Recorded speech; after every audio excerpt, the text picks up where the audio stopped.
প্রতিষ্ঠান পরিচালনার ক্ষেত্রে এখন আপনার আশেপাশে প্রতিষ্ঠান থাকবে, একই সিলেবাসের অন্তর্ভুক্ত থাকবে, এগুলো নিয়ে মনোমালিন্য করা চলবে না, বরং আপনাকে আপনার জায়গাটা ধরে সামনে অগ্রসর হতে হবে। এটা হচ্ছে মূল বিষয়। এরপর অনেকে জিজ্ঞাসা করেছেন, আচ্ছা ওস্তাদ যে আপনাদের থেকে যদি সিলেবাস নেই তাহলে আমরা কি পাবো, আমরা কি ফেসিলিটিটা পাবো? আসলে তেমন কিছু না, আমরা একটু সহযোগিতা করার চেষ্টা করি, আপনার সমস্যাগুলো ধরে ধরে সমাধান করি।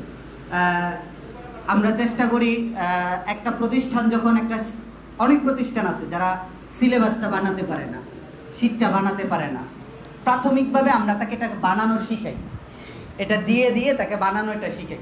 এরপরও যদি ভাই আপনি না পারেন তাহলে আপনার জন্য কি আছে, আমরা করে দিব ভাই, এরপর আপনার সামনে অগ্রসর হন।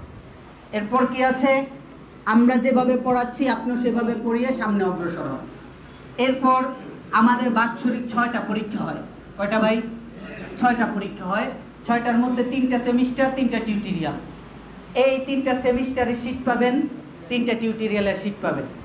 এটা হচ্ছে গিয়ে সাময়িকভাবে আমরা যেহেতু একটা জাতি নিয়ে কাজ করতেছি, তো এই সহযোগিতাটা আমরা করি।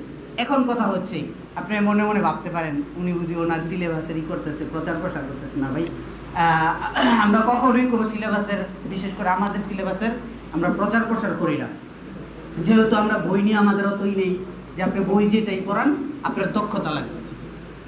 তো সেক্ষেত্রে আপনি যেই বোর্ডের বই পড়ান, মুখ বোর্ডের পড়ান আর তুমুক বোর্ডের পড়ান, এটা আপনার ইচ্ছা, আপনার ইচ্ছাধীন। মনে হয় যে মুনাসেব আপনার এনে আপনার গ্রামে অঞ্চলে এই বোর্ডটা প্রচলিত, আপনি এটা চালাতে পারেন, বা আপনি চাইলে একটা মানসম্মত একটা বোর্ড চালাতে পারেন। গতকাল এর আগেও বলেছিলাম, গতকালকেই মনে বলেছিলাম, এখন এই জেনারেশনে আসার পর একটা আধুনিক, একটা সুন্দর একটা সিলেবাস দরকার, যেটা সচেতন গার্ডিয়ানের জন্য দরকার।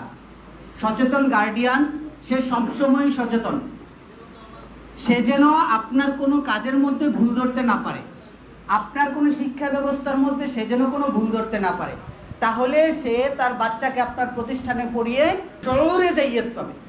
তো সেক্ষেত্রে আপনাকে একটা ভালো একটা সিলেবাস যাচাই বাছাই করতে হবে।